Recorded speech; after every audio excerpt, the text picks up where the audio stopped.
this devil? Is he real? Or is it a figment of your imagination? Or is it just something in philosophy? According to the Quran, he's very real. Substance is real, you just don't see it. He lived before us, he's still alive today. That's an amazing subject right there, isn't it? That's amazing. The word shaitan is derived from the root shaitan, means impure and base. Shaitan refers to an entity that is rebellious, irrespective of whether it is of humans or jinn. It is also said that it means a nefarious soul who is distanced from Allah subhanahu wa ta'ala and from the truth. So shaitan is in both forms, the jinn and the humans, as Allah subhanahu wa ta'ala says.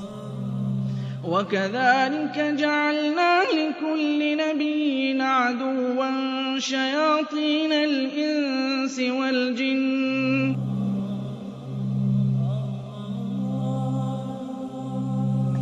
Now what is this about the jinn? Why do you have to believe in that? Well, they're part of something called al-ghaib. Al-ghaib means the things you don't see, the unseen. You agree and I agree, we don't see Allah. Okay, so he's in the ghaib, the unseen. We agree there are angels and you don't see them. They're in the ghaib, unseen, made out of light. And now the jinn, and we don't see them. They're also in the ghaib. They're made from a fire which has no smoke to it. And if fire has absolutely nothing like smoke to it, or that it could be that you don't see that either. There's heat that you don't actually see, isn't that true? The both kind of shayateen are trying to lead people to evil deeds. The jinn kind of them are whispering to your hearts so that you can't see them or hear their whispering. And the human kind of them are whispering to your hearts in a way that you can see and hear but not realize it as whispering. And he can be anyone, even a friend of you who suggests you for drinking alcohol or any other kind of evil deeds. As far as the question is concerned with Iblis, it should be noted that Shaitan is a common noun, whereas Iblis is a proper noun. Iblis is also from among the jinn, who was the first creature that disobeyed Almighty Allah's command. We don't see the jinn, but we said that they have choices. And they were making choices even before Adam or human beings were ever created. And their choices were sometimes good, sometimes bad. From them comes the one we call Lucifer or Iblis. And who is that? Who is Lucifer? Who is Iblis? You might say he's the devil, the Satan or Shaitan as he's called in the Arabic language. But actually, he started out as a worshipper of Allah. And he was worshiping and praying to Allah and extolling Allah to the extent that Allah raised him up to be even with the angels. Now remember, this guy Iblis is not an angel, but he was worshiping alongside of them because of his ibadah or worship, being so lovely, and Allah raised him up, you see. But then what happened? And this is an important story. So we'll digress from a moment from our beauties of Islam to go into this, to get a concept here, to understand a big mistake that some people make when they say that he's from the angels. Angels don't make mistakes. They do as they're commanded. So when Allah created the best of his creation, what did he create? He created Adam, a human being. He created Adam from what? He created him from mud or clay. I want to show you what happened after Allah created Adam. Allah ordered all the angels, bow down. And all the angels did because they have to do as they're commanded. And they bowed down. All of them bowed. Except Iblis. He didn't bow down. Now if you read this in context, you'll understand that he was not an angel. But if you just read the words, all the angels bowed down except Iblis, you'll say, well see, that means he was an angel.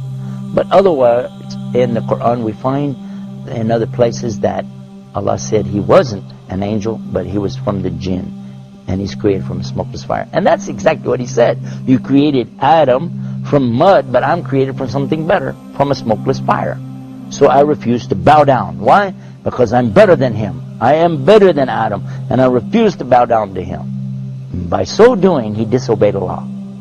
And whoever disobeys Allah, he's in trouble. But especially if he does it out of his arrogance and his pride. I refuse to obey because, I know better. And in this way, he put himself in the worst possible condition with Allah. Allah condemned him to hell forever. And he said, I don't even care. Just let me take him, meaning Adam, and his children along with me to hell. What? For what? Because of this thing called pride or arrogance. Kibr in the Arabic language.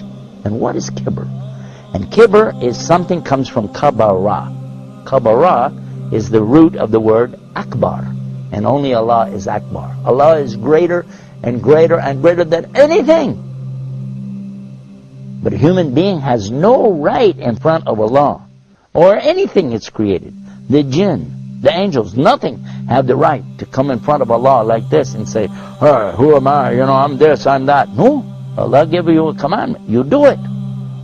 Now the important point is that everyone thinks that it is because of shaitan that we commit sins. That's why they're asking some questions like, why Allah created shaitan? Or why Allah didn't finish shaitan so that we wouldn't commit sins? Here's a misunderstanding. Shaitan cannot do anything more than whispering. To make it more clear, let's ask a question. Before Iblis became shaitan, there was no other shaitan, right? So who told Iblis to disobey Almighty Allah's command? Here's the point. There was no shaitan before him. He did it because of his nafs. Suppose that even if there was no shaitan, still we'd have nafs. So we'd commit sins. Because this world is a test for the mankind and the jinn kind. Now same as the case with Iblis, he's also in this test because he is a jinn and he has nafs. So Allah subhanahu wa ta'ala didn't create him as shaitan, rather he himself chose to be shaitan. Not only Iblis but all the other shayateen are choosing to be shaitan by disobeying Almighty Allah's order. Now, what happened next? Well, that's when Allah told Adam that he could have anything that he wanted in all of the paradise. Go ahead, enjoy. But there's one tree, don't eat from it. Of course, you know what's going to happen. And the devil came to him and to Eve and got them to eat from that tree. And they were cast down because of that.